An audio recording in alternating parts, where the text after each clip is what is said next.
bir tutku dememek lazım. Yani herkesin kendi mizacına göre. Benimki şöyle bir şey, işte liseyi bitirdiğim zamanlarda mizaç olarak bir araştırma, akademik bir hayat istediğime karar verdim.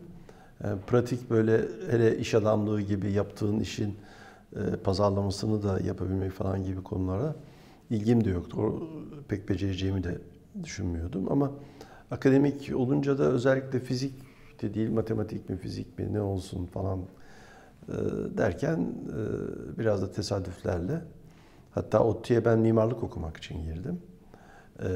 Sonra fizikçi olmak istedim ve ODTÜ o zaman oldukça esnek bir üniversiteydi. Benim rahmetli annem babam da buna destek oldular. ODTÜ de buna imkan tanıdı. Yani fizik bölümüne, pardon mimarlık bölümünden bir sömestr içerisinde fizik bölümüne girip buna devam ettim. Kısacası bu bir tutku, böyle aman bunu yapmazsam ölürüm falan gibi bir şey değildi. Ama akademik bir çalışma, kendi mizacıma yatkın, ben böyle bir iş yapmak istiyorum diye bilime girdim.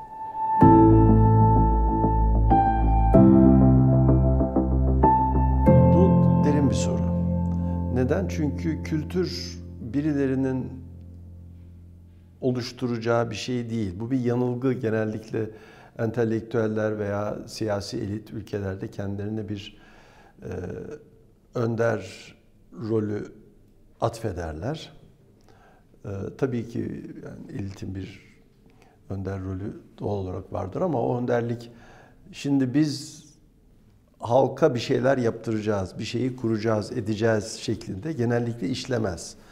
Zaman zaman öyle işlese bile yani bilimsel kültürün oluşumu toplumun bir kesimi tarafından bir şeyler yapılarak sağlanabilecek bir şey değil. Çok daha karışık, kültür manasında topluma nüfuz edecekse. Bu soru bir de henüz bunun olmadığı gibi bir varsayım sanki içeriyor. Nasıl sağlayacağız? Yok mu ki? Şimdi Türkiye'de birçok şey gibi bir bilim anlayışı, bilim kültürü, bilime ilgi kesinlikle var. Bilimin kendisini yapan gruplar, insanlar, dünya düzeyinde yapanlar da var. Bunlar evet bir takım zorluklarla karşılaşıyorlar. Evet, Türkiye gibi ülkenin potansiyeline göre bilim, araştırma, bunun içinde yaşadığı kültür yeterli değil. Yeterince daha fazla olabilir. Ama bu böyle organize bir çabayla dikte edilecek, sağlanacak bir şey değil. Bilim yaparak, bilim insanlarının, bilim kurumlarının gelişmesine toplumun imkan tanımasıyla, bu işin özellikle tepeden inme böyle hiyerarşik düzenlerle olmayacağını, sadece parasal imkanlar tanımakla, para imkanları da önemli ama parasal imkanlar tanımanın yanı sıra bu işin belli bir dünyaya bakışı var. İşte liyakata dayanması lazım, çok çalışmaya dayanması lazım. Bunların içinde olduğu bir kültür eninde sonunda Türkiye'de daha gelişecek. Yok değil ama sürekli bir takım tehditlerle de karşılaşabiliyor. Oturup bir program yapıp nasıl sağlarızla olacak bir şey de değil. Ama bilimin ne olduğu tanındıkça toplumda ve burada da yapılabilir olduğu, yapılması için de şöyle imkanlar olması gerektiği tanındıkça o kültür daha gelişir. Ondan sonra da o kültürü özümsemiş hale gelir toplumun kurumları. Böyle kurumlar da Türkiye'de var ama süreklilikleri tarih boyunca, yakın dönem tarihi içerisinde işte her zaman o kadar etkin oluyorlar, olmuyorlar. Yani kültür meselesi biraz karışık bir mesele ama olumlu bakmak lazım.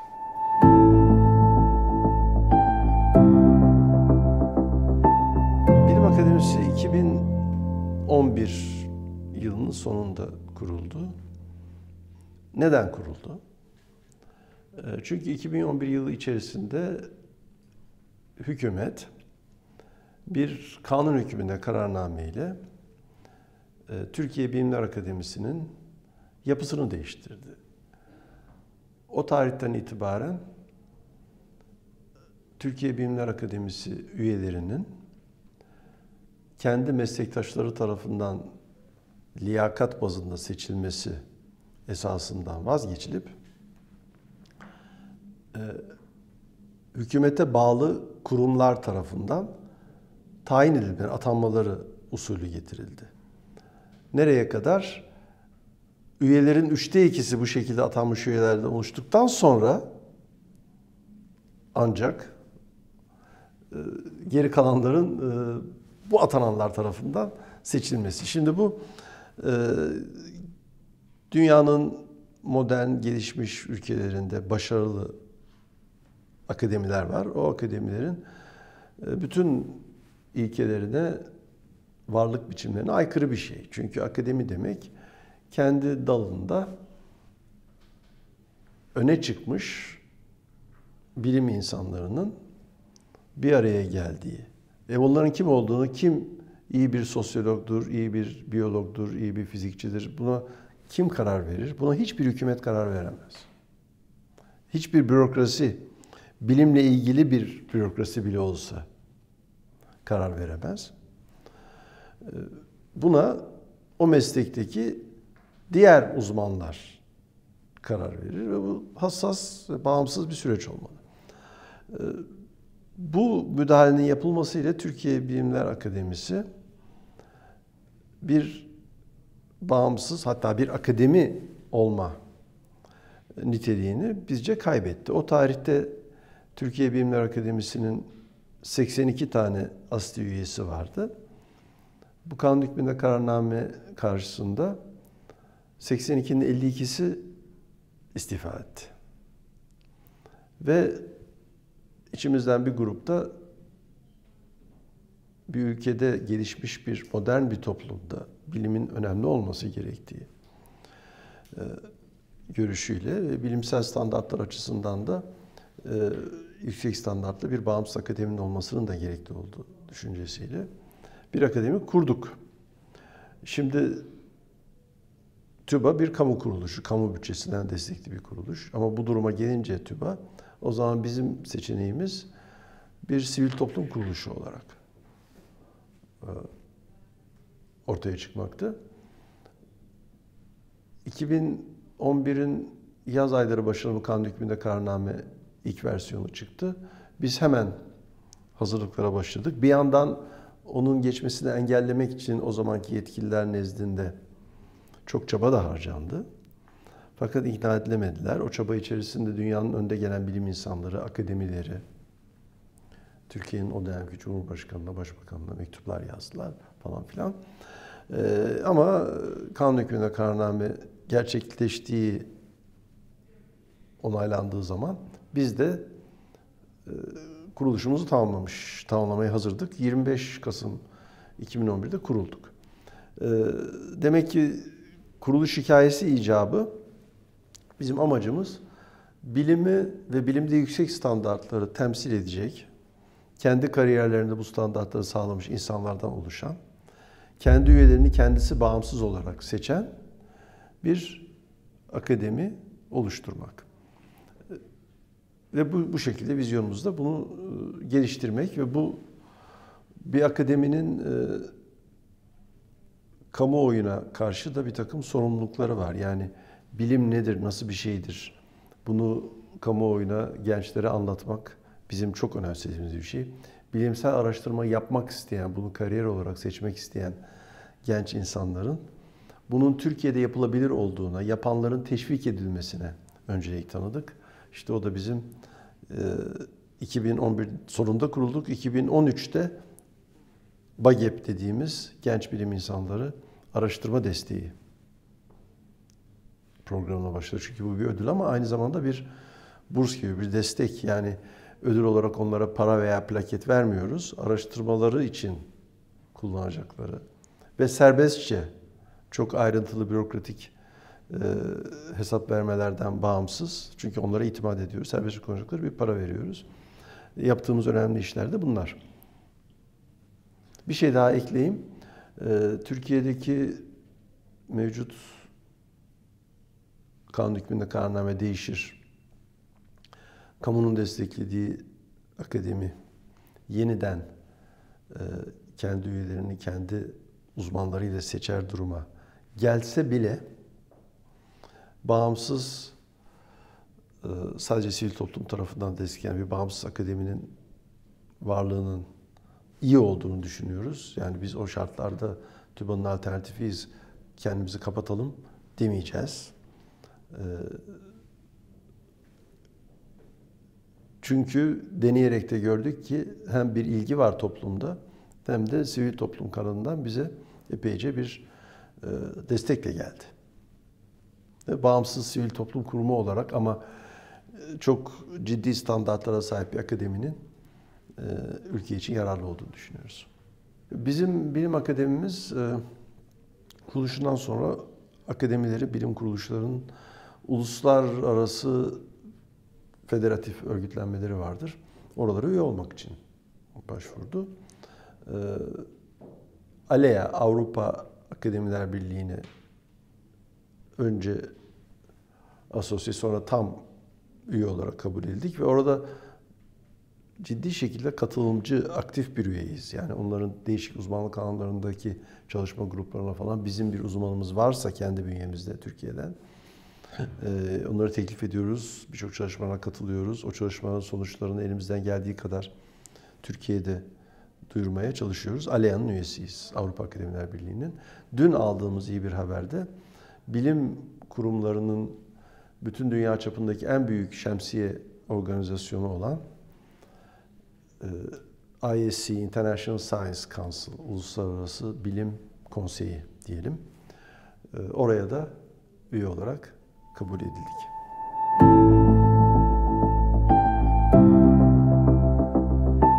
Üniversite nedir diye başlarsın. Ne yapar üniversite? Ne yapması iyi olur, beklenir toplum için? Bir, insan yetiştirmesi. Öğrencilerine iyi bir eğitim vermesi. 2, araştırma yapması. Bu ikisini gerçekten iyi yapabilmek için bir üniversitenin yapısı, örgütlenmesi nasıl olmalı? diye düşünmek lazım. Dünyanın bütün ülkelerinde üniversitelerin uğraştıkları veya uğraşmaları gereken temel mesele kaliteli eğitim ve kaliteli araştırmayı nasıl sağlarız? Bunu daha iyi yapanlar var. Yapmayı hiç amaçlamayan üniversiteler de var. Yahut da üniversite nosyonunu sadece bir etiket, bir ünvan ve bir ünvan üretme, işte mezunlarına o doktordur, bu mühendistir, bu diploma yahut hocalarına doçenttir, profesördür falan diye ünvanları mühürleme yeri olarak bakabilirsiniz. Ama tabii önemli olan o ünvanların arkasındaki içerik. Şimdi Sabancı Üniversitesi'ndeki tecrübelerden söz edeyim. Çünkü Sabancı Üniversitesi nispeten yeni bir üniversite.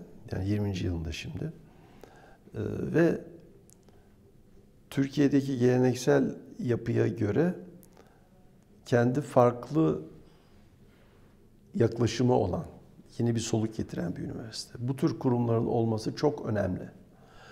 Türkiye'de kendine özgü bir felsefesi, bir bakışı olan ilk üniversite değil.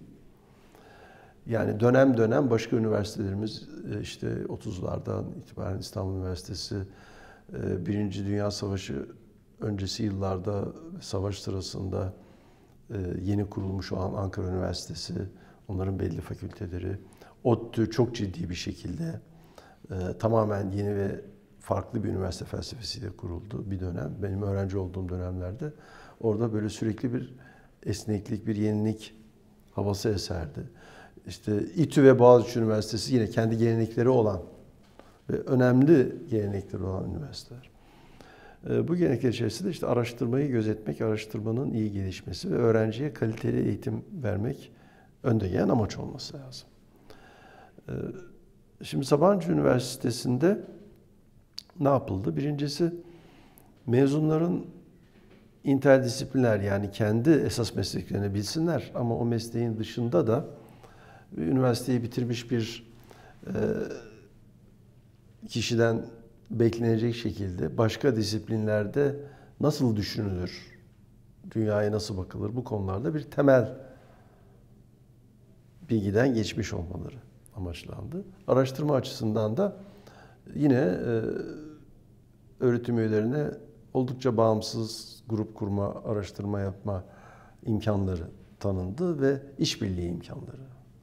Disiplinler arası veya başka kurumlarla ve özellikle de bir yandan araştırma dediğiniz zaman çok temel, soyut, teorik araştırmalara imkan vermek lazım.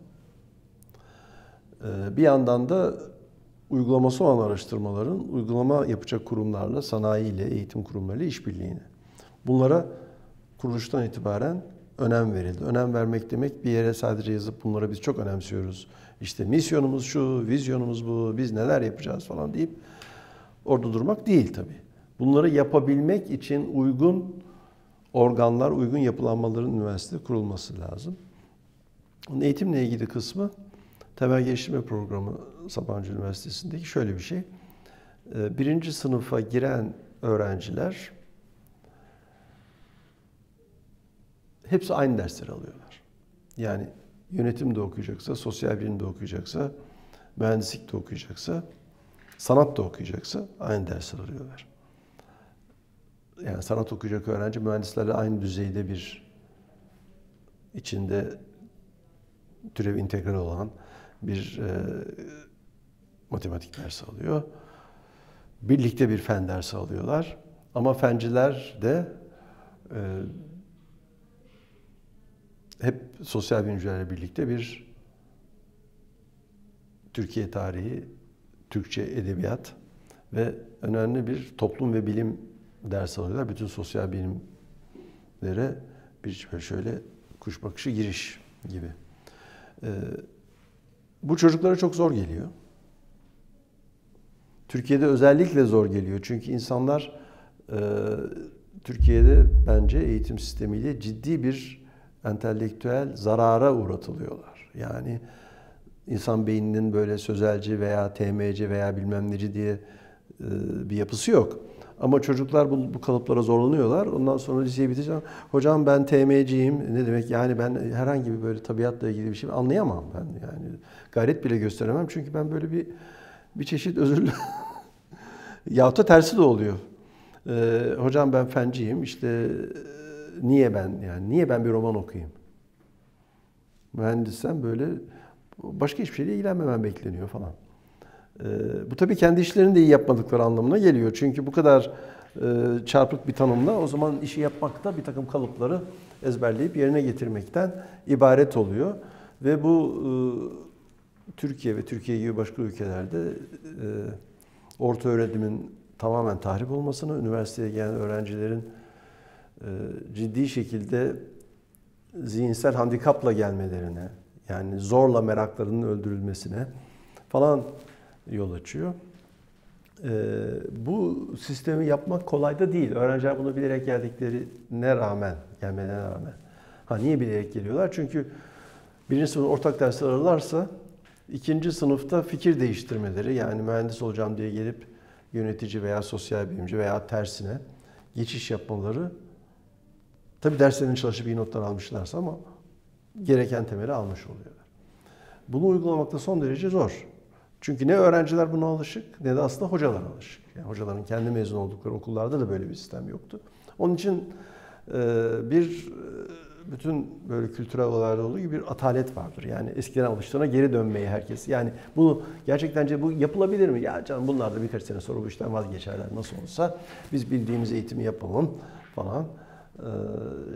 Şimdiye kadar zorluklarına ve hem üniversite içinden hem de ciddi şekilde üniversite dışından kısıtlayıp ortalama standarda üniversiteyi çekmek yönünde bilinçli ama çoğu zaman da bilinçsiz baskılar oluyor. Bunlara rağmen bu gelenek oldukça sağlıklı olarak sürdü. Başka üniversitelerde de en azından isim olarak, mesela şimdi birçok üniversitemiz Fen Fakültesi ile Mühendislik Fakültesini birleştirip Mühendislik ve Doğa Bilimleri Fakültesi yapıyorlar. Sabancı Üniversitesi gibi. Ama içindeki yapı Sabancı'daki aynı değil. Sabancı Üniversitesi'nde bölüm yok. Bu bilhassa bürokrasiyi azaltmak için öğrencilerin farklı yerlerden ders alabilmelerini, hocaların birbirleriyle aynı çatı altında tanışmaları, işbirliği yapmaları için düşünüldü. Büyük ölçüde de başarılı oldu. Tabii ki klasik sisteme herkes geri kaçmak eğiliminde ama şimdiye kadar iyi gitti. Öğrenciler de geliyorlar, yani hocam bu yaptığınız bize reva mıdır? Gerçi bilerek geldik ama işte ben mühendisim, bana bütün bu romanları falan okutuyorsunuz. Yahut da işte ben sanatçı olacağım, integral almak bana ne lazım diyorlar. İstemezse öğrenci bir yerinden de sıyırtıyor. Yani mühendislik 4. sınıfa gelip de hala doğru dürüst bir integral alamayan öğrencilerle karşılaşıyorsunuz. Bu mümkün. Bu yani eşyanın tabiatı icabı oluyor ama bu sistemin değerini anlayıp avantajlarından yararlanan da bir sürü öğrencimiz oluyor. Genellikle mezun olurken eskiden sayıları azdı, tek tek sorardık 4. sınıf öğrencilerine mezun olacakları zaman. O zamanki rektörümüz, rahmetli kurucu rektörümüz Tosun Terzioğlu, hocalardan da birkaç kişi onları çağırır. İşte bir sohbet sırasında okulla ilgili izlenimlerini, hayatta ne yapacaklarını falan konuşurduk. Yani 1. sınıfta çok sızlanırlar ama 4. sınıfta iyi ki bunları almışız. Aman hocam bundan vazgeçmeyin. Yeni 1. sınıflarda da bunları okutmaya devam edin falan derlerdi. Sorduğumuz zaman tek tek hala diyorlar.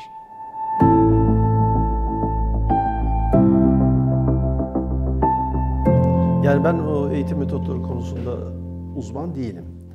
Benim neslimdeki birçok insan gibi sizlerin çok rahatlıkla kullandığınız bütün bu yazılım, donanım, sosyal medya, internet imkanları falan benim için o kadar kolay değil ama kullanıyorum. Şimdi bu bilgi yoğunluğunun artması eksponansiyel olarak bilgi artıyor. Tabii bilim üzerine ciddi bir değiştirici etki yapıyor. Yani kendi alanınızda yakalandığında bile sonuçları takip etmeniz zorlaşıyor. Herkes kendine göre bir adaptasyon yolu buluyor. Eğitimde de eğitimi kolaylaştırıcı bir sürü araç çıktı. Yani sınıfta derste bulamadığınızı internette buluyorsunuz. Ama hocalar için de yani çocuklara geri dönüş almak vesaire için işte teknoloji kullanılıyor. Amfide otomatikman bir quiz yapabiliyorsunuz, bir şeyler. Bunlar kolaylaştırıcı olarak düşünmek lazım ama öne çıkarmamak lazım. Çünkü sonunda eğitimde birebir birisiyle temas önemli. Ve metot olarak da kolaylaştırıcı pedagojik metotlar, klasik pedagoji veya işte teknolojik imkanlar kullanarak. Onlardan daha önemlisi ne yapıyorsunuz? Bu eğitimin amacı ne? Eğitimin amacı insanları kendi kafalarını kullanmaya alıştırmak. Sıfırdan başlayarak değil ama yani nasıl soru sorulur? Nasıl soru okunur? Ben bu kadar eğitim tecrübemden sonra 3 sene, 4 sene üniversite okumuş öğrencilerin hala sınavlardaki en büyük ortak probleminin sınav sorularını önce okuyup anlamamak olduğunu görüyorum. Teknoloji bunu çözmez. Sınav sorularının şu veya bu formatta sorulmasını, yani sınava çalışırken bir takım kolaylaştırıcılar sağlar. Onlar da bazen soru nedir, bunun cevabı nasıl olur noktasından öğrenciyi uzaklaştırıp kolay kalıplara teşvik edebiliyorlar. Yani çok en yeni teknolojiyi kullanmak illaki insanları düşünmeye sevk etmiyor. İyi kullanırlarsa daha çabuk öğrenmelerini, daha seçici olmalarını, daha kolay gezip bilgi bulmalarını falan sağlıyor. Ama eskiden çocuklara ödev verilirdi. İlkokulda, ortaokulda. Anneleri, babaları çocuğun adını ansiklopedi karıştırarak bu ödevi ansiklopediden çocuğun defterine çekilmesini sağlarlardı. Şimdi aynı şekilde aynı şeyi yine anne babalar yapıyor. Ya çocuk kendisi daha çabuk yapıyor neyse. Ama ne yapıyor? Eğer şey yaparsa çok kolay bir sürü bilgiye ulaşıyor. Oradan kopyala yapıştır. Bunu öğretmenine verir. Öğretmeni de bunu alıp ha tamam kağıt dolu. Format güzel güzel yazmış falan. Tam not verdim. Bunu kendisi mi yapmış? Ne yapmış? Ne diyor? Dediği şeyi anlamış mı? Bunlara bakmazsa istediği kadar yüksek teknoloji olsun. Bu eğitim değil.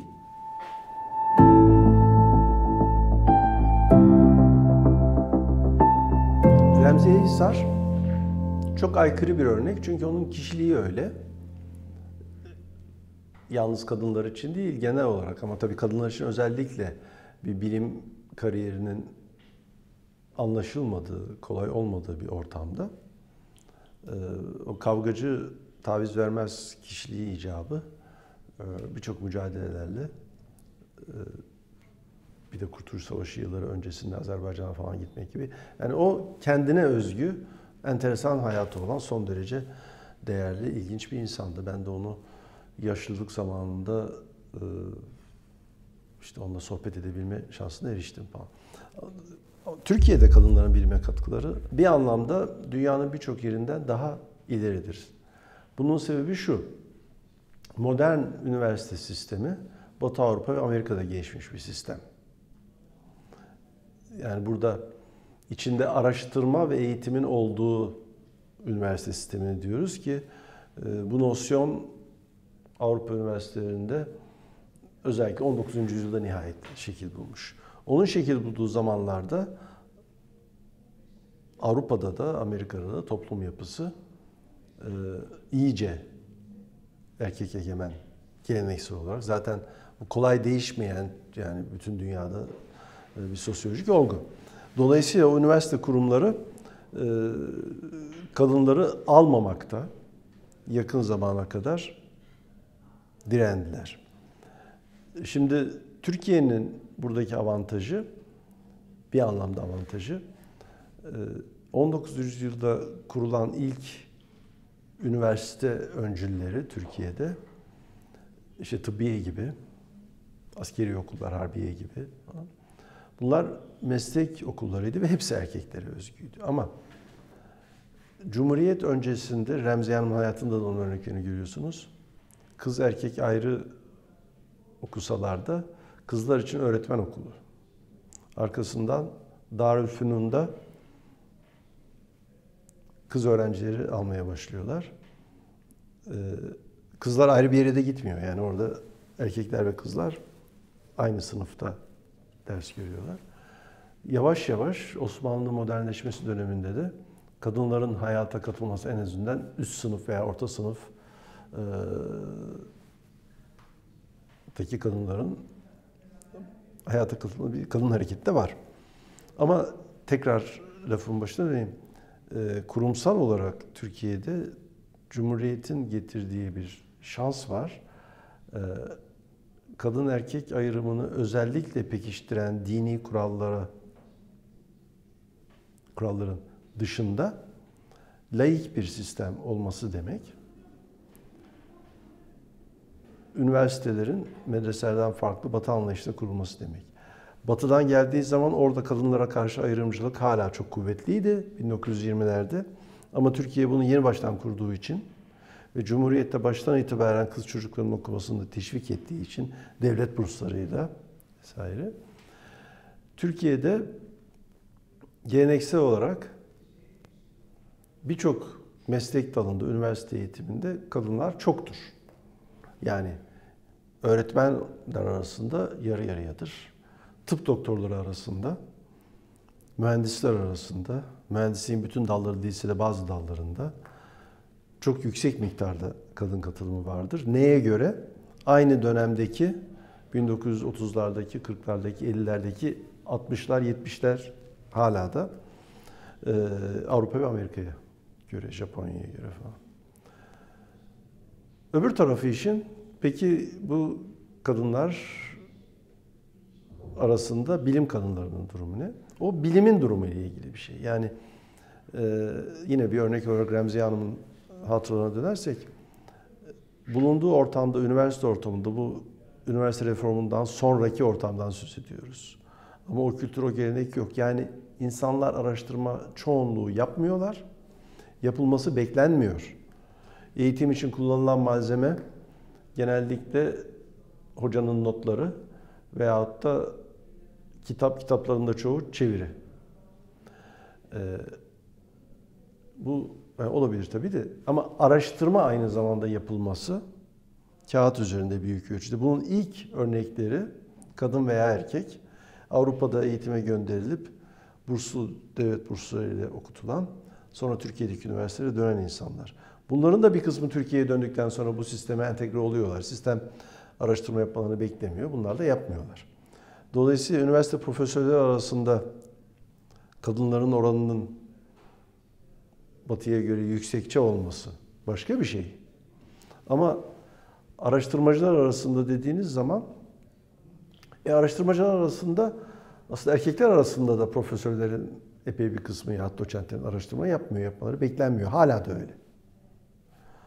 Zaman içinde 60'lardan sonra falan bu sayı arttı. Yani orada kadınlar erkek arası bir ayrımcılık yok. Orada bilimsel araştırma konusunda bir yavaş ilerleme var sonradan katılmak. Ama kadınların katılımı konusunda yüzdeler yüksek. Buna karşılık kadınlar arasında yönetici pozisyonlara gelen, yani üniversitelerde dekanlar, bölüm başkanları, rektörler, onların sayısı oranı az. Yani rektör arasındaki kadın oranı profesör arasındaki kadın oranından çok daha düşük.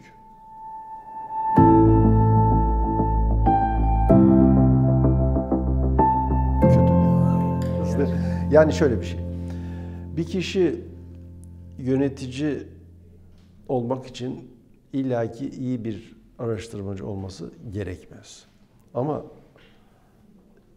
bir üniversite yöneticisi olması için kendi araştırma verimi çok yüksek olmasa bile araştırmayı bilmesi, hiç olmazsa bir miktar araştırma yapmış olması lazım. Bir miktar araştırma yapmışsa, yaptığı yayın sayıları çok yüksek olmasa bile bir miktar yayını olması beklenir. Dilinden anlar bağlamında değil mi? Dilinden ama onu yönetecek, onun araştırma imkanlarını verecek. Kendisi araştırmaya değer vermiyor. Araştırmanın yapılıyor olduğunun farkında değil.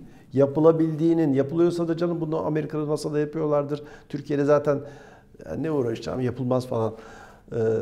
Kendisinde, yani bunu tabii spekülasyon yapıyorum ama rektörlerle ilgili genel bir psikolojik şey var. Kendisi bunu yapmaz. O zaman bunu bir şekilde haklı göstermek, haklı çıkarmak için zaten canım yani bunlar Batı'da yapılıyor, Türkiye'de yapılmıyordur der. Türkiye'de iyisini yapanı teşvik etmez, görmezden gelir. Çünkü onu gördüğü zaman kendisi için bir karşılaştırma standardı çıkacak. O yapıyor aynı imkanlarla. Belki o üniversitede yapmıyor ama bu şeye daha iyi bakarsanız Türkiye'nin Araştırma Üniversitesi denen önde gelen araştırma gelinen üniversitelere bakarsanız onların yöneticileri arasında şey şartıyla, eğer o üniversite kendisi kendi dinamikleri içeriden seçtiyse onların araştırma katkıları daha yüksektir. Ama tepeden atanma usulü geliştikçe orada idareci olacak ve hiyerarşik sisteme adapte olacak, dışarıdan söyleneni yapacak yönetici öne çıkarılır, istenir. Orada da bir paradoks var. Yani o tür bir yönetici zaten bir yandan da araştırmada çalışmış etmiş de 3-5 tane makale bir şey bulmuş bir kişi olmaz.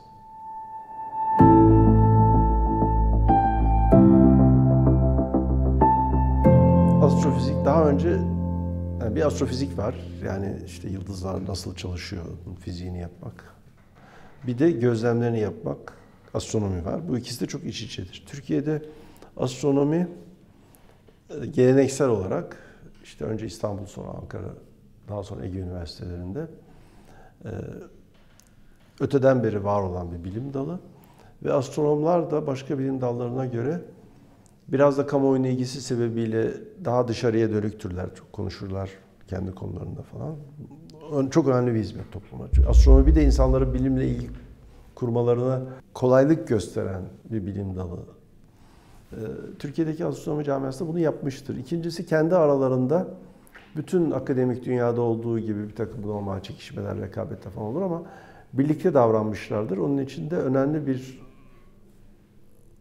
eşik noktası, yani Türkiye'de bir ulusal gözleminin kurulması astronomların çabalarıyla, benden önceki nesil, sonra bizim nesil çabalarıyla gerçekleşti. Yani bir arka plan var astronomide öteden beri. Şimdi klasik optik astronomi bir gözlemin kurulmasından sonra yeni dalga boylarında, mesela şimdiki genç arkadaşlar Erzurum'da Doğu Anadolu gözleminde bir kızıl altı gözlemler yapacak gözlemi kurdular, onu geliştiriyorlar. Bu çabalar gidiyor. Türkiye'deki astronomi camiası bu bakımlardan aktif.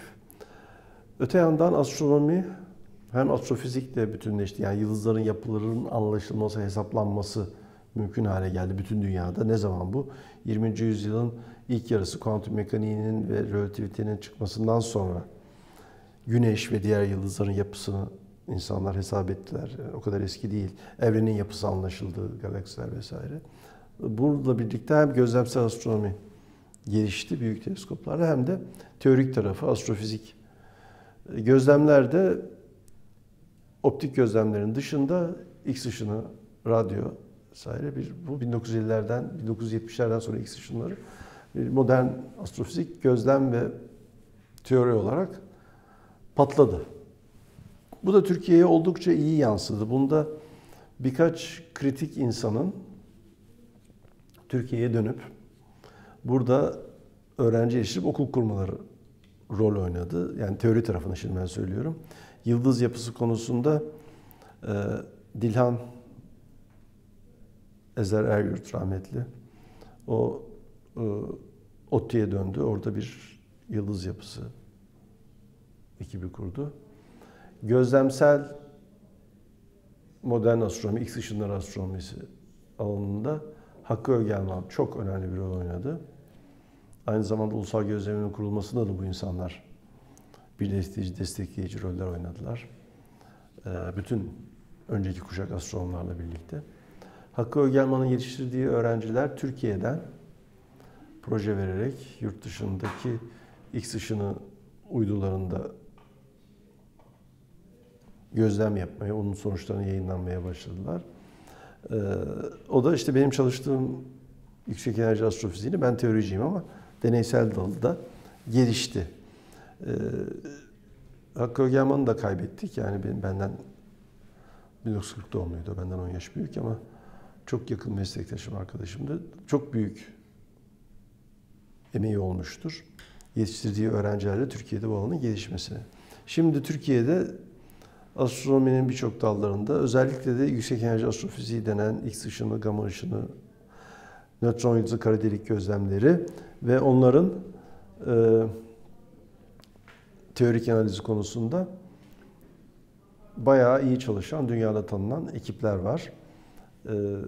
Optik ulusal gözleminden çıkan epeyce çalışma, makale var. Türkiye'deki astronomlar klasik öteden beri uğraştıkları konuları bırakıp galaksi dışındaki astronomi falan açıyorlar. Yani iyi görüyorum ben astrofiziğin gelişmesini. Önemli ne yapması lazım Türkiye'nin? Bu büyük uydular vesaire hiçbirine tek bir ülke atmıyor. Amerika atıyor, Japonya atıyor, Çin atıyor, Hindistan atıyor ve Avrupa birlik olarak atıyor. Avrupa'nın uzay birliklerine tam üye olmak için Türkiye'nin yatırımları yetmese bile ciddi şekilde Türkiye'nin katılması gerek European Southern Observatory, yani büyük teleskopları, optik teleskopları yöneten Avrupa kuruluşu, gerekse Avrupa Uzay Ajansı ESA'ya hiç olmazsa bir işbirliği şeyiyle başlayarak katılması lazım Türkiye'de.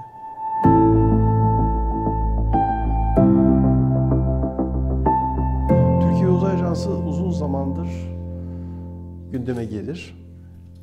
Bir zamanlar hava kuvvetlerinin önderliğinde kurulması düşünülüyordu. Şimdi kuruldu. Bu sefer de sivil bürokrasinin içinde kuruldu. Şimdi bir uzay ajansı öncelikle bir araştırma kurumudur. Yani hem astrofizik, uzay araştırmaları, hem de işin mühendislik teknoloji tarafında ciddi araştırma yatırımı gerektirir. Araştırma kurumlarının da araştırma uzmanları yetiştirmeleri, araştırma uzmanları tarafından araştırmayı destekleyecek şekilde kurulmaları gerekir. Şimdi bir uzay ajansının kurulması olumlu bir şey. Ama nasıl işleyeceği konusunda henüz büyük belirsizlik var. Çok kısa bir kuruluş işte kanunu, yönergesi falan var. Ve mevcut yapı oldukça yukarıdan bürokrasi ve doğrudan siyaset tarafından yönetilen bir yapı. Bu eğer kağıt üstünde kalıp da içinde araştırmacıların araştırma yönünde doğru kararlar almalarına imkan verilirse güzel. Ama bir kısıt halinde yerleşirse ki Türkiye'nin geleneğinde çok muhtemeldir müdahale olacağı, o zaman çalışan bir etkin uzay ajansı olmaz. Şimdiki durumda yani ümitli olmak istiyorum ama göreceğiz.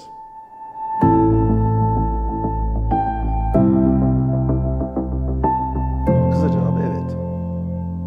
Belli şartlar olursa.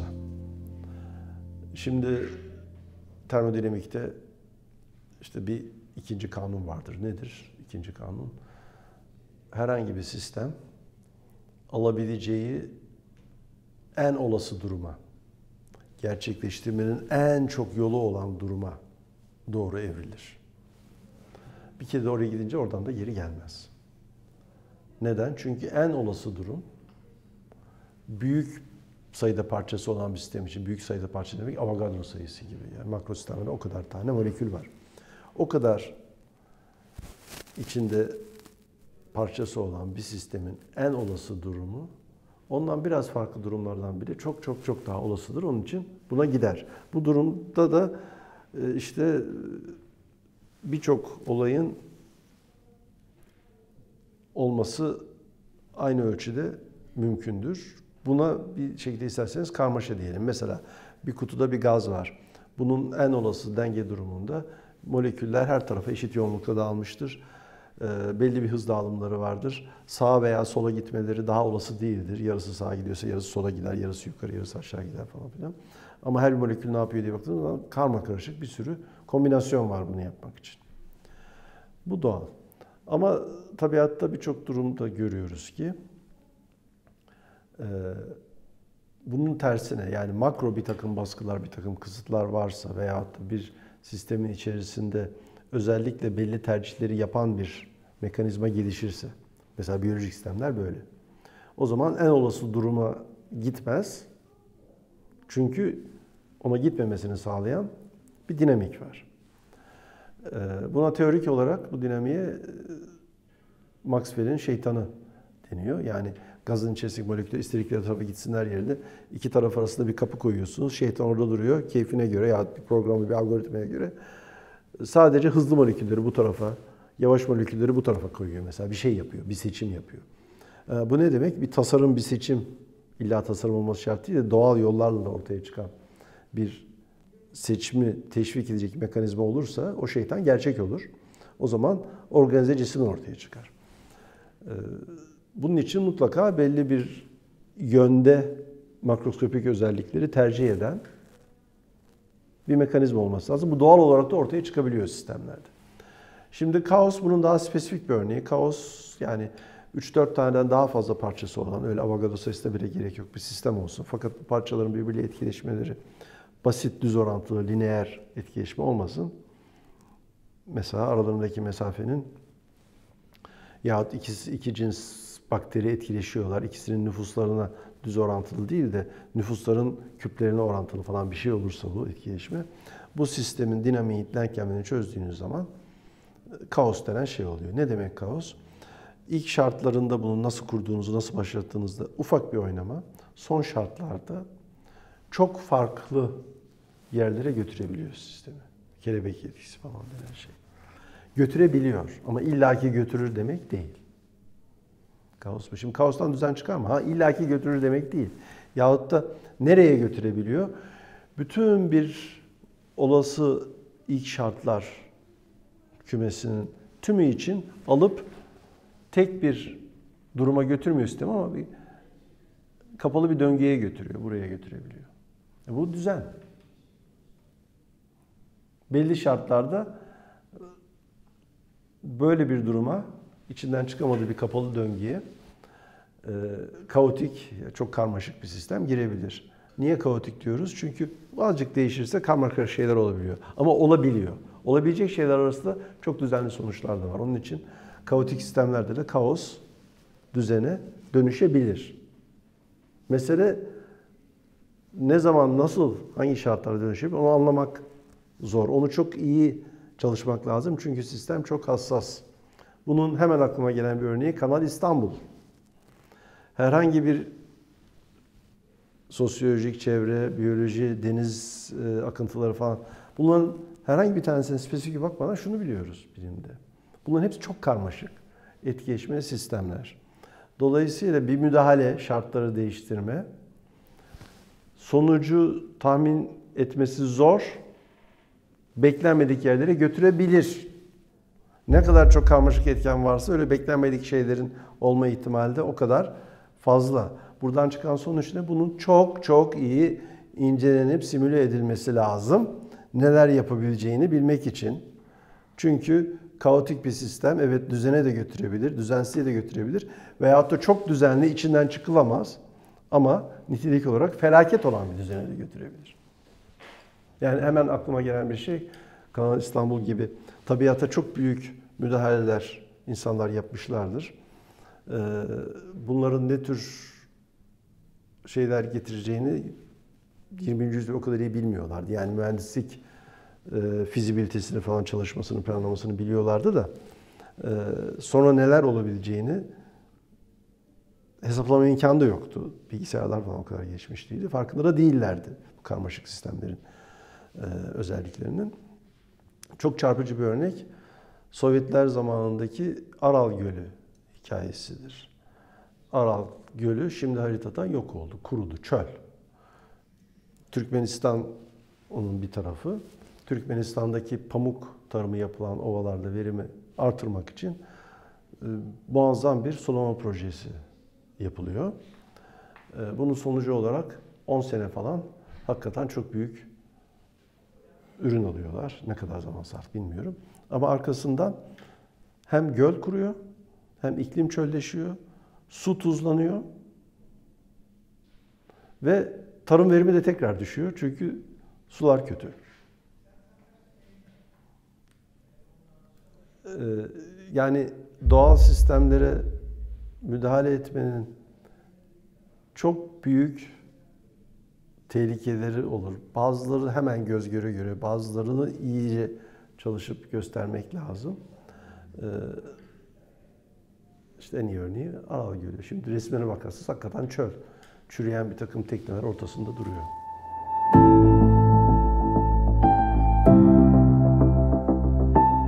Böyle çok basmakalıp beklenen cevap çalışmalısınız. Yani çalışmadan hiçbir şey olmaz. Bir romantik bilim görüşü var işte böyle beyaz önlüklü bilim insanı laboratuvara giriyor. Tüp kırıldı bilmem ne oldu pat diye büyük keşif yapıyor. Böyle olmuyor bilim. Yani hayatınızda belki bütün bilim hayatınızda 1-2 defa, 3 defa çok iyisiniz, çok şanslısınız daha fazla. Sizi çok heyecanlanan güzel bir şey bulursunuz. Onların her birini yapmak için uzun bir zaman çalışıyorsunuz. Günlük yaptığınız işler rutin işler oluyor yani. İğneyle kuyu kazar gibi bir şeyler. Bunu yapmak zorundasınız. Ve bu motivasyonunuz varsa bilime girin. Yoksa böyle işte ilham gelecek. Tabii yaratıcılığı çok önemli. Bilimde iyi fikirler önemli. Yaratıcı olmanız lazım. Onu yapabileceğinizi düşünüyorsanız, ona yeteneğiniz varsa, zevk alıyorsanız, ne kadar zevk alacaksınız? Sürekli çalışmaya motive olacak kadar zevk alacaksınız. Bu işe girin. Bir de ikincisi, hakikaten bir yaratıcılık işi. Onun için önünüzdeki soru, problem nedir? Onu anlamak ve üzerinde kafanızı çalıştırıp düşünmek lazım.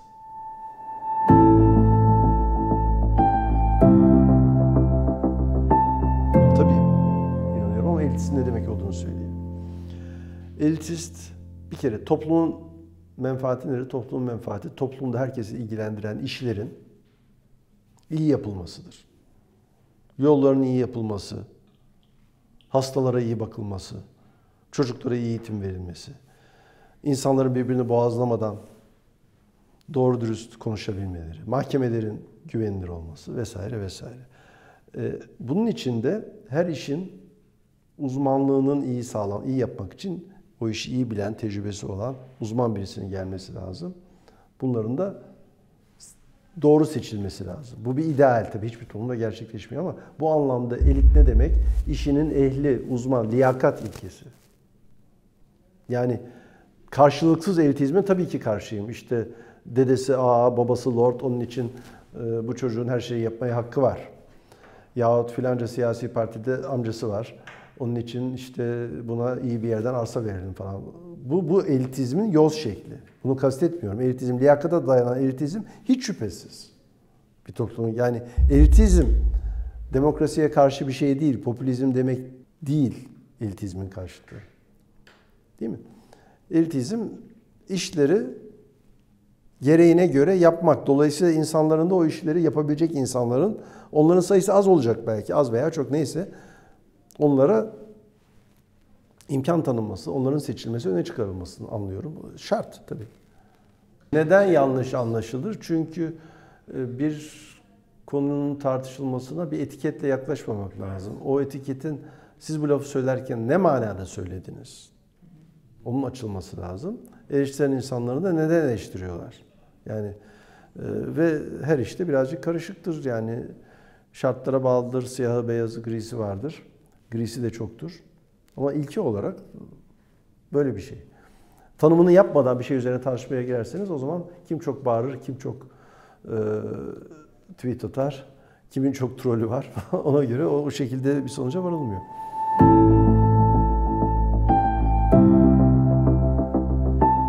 Çok karışık bir iş ama çok da basit ifade edecek bir tarafı var. Bilimi ayrı tutan şey ne? Bilim ne der? Bilim bu dünyayla, dünya dediğimiz şeye toplum dahil, ilgili bilgileri tecrübeyle edinebiliriz. Yani deney yaparak, deney yapmamız mümkün ise gözlem yaparak. Bu basit sağduyu. Yani küçükken anneniz elinizden tuttu, siz emeklemekten yeni çıkmışsınız, merdivenden çıkmayı öğretiyor size. İşte kızım, oğlum önüne bak falan filan. Yani merdivenden nasıl çıkılır, değil mi? Bu tam işte, bilim bu. Bilim bunun daha sofistike, yani günlük hayatta karşılaşmayacağınız, neye yarayacağını da bilmediğiniz şeyler hakkında merak, sonra ondan yarar da çıkıyor ama yöntem ne? Bilgi edinmenin yöntemi dünya ile etkileşerek tecrübe kazanmak. O tecrübeyi, o gözleme deneyi yapmadan önce ne çıkacağını bilmiyorsunuz. Dolayısıyla bir şey sanabilirsiniz. Ona hipotez diyoruz ama yanlış çıkabilir. Yanlışlanabilecek veya doğrulanabilecek şeyler üzerinden gidersiniz. Bilim bu. Din, bu dünyanın işleri üzerine konuşmuyor diyelim. Aslında konuşuyor. Konuşmaması lazım. Yani bu dünyada tecrübeyle doğrudan doğruya bilemeyeceğimiz şeyler tamamen inanca bağlı. Onlar zaten yanlışlanabilir veya doğrulanabilir şeyler değil. Ve bilimle dinin çelişmemesi mümkün, çelişmesi şart değil. Yeter ki din, dünya tecrübesiyle gözlenebilir, sınanabilir şeyler üzerine a priori, önceden bu böyle olmalı diye bir şart koymasın. Koyduğu zaman zaten eninde sonunda onu kaybediyor. Bunu koymayacak şekilde o sofistikasyona sahip bir din bilimle çelişmez. Ama bu tür bir din anlayışı da hala dünyanın birçok yerinde o kadar yaygın değil. Felsefe, bu dediğim bilgi sorunu da dahil bütün bu sorunları ölçüp tartıp konuşuyor. Felsefenin işi, felsefe din değil çünkü soru soruyor. Sorularının yanlışlanabilir, doğrulanabilir olduğunu kabul ediyor. Ama bilim de değil çünkü yanlışlama veya doğrulanma yöntemi felsefede bir gözlem yapmak değil. Gözlem yapılan kısmı zaten eskiden doğa felsefesi denen şey felsefeden ayrılıp yapılabildiğince bu gözlemler modern bilim olmuş.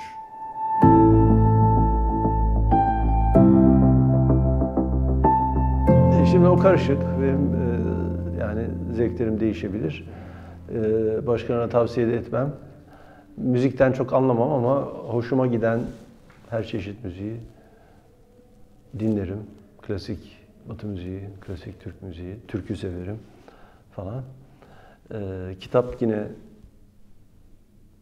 çok zamanca değişir. Yani okumayı severim ben diye. Bir şey tavsiye etmeyeceğim.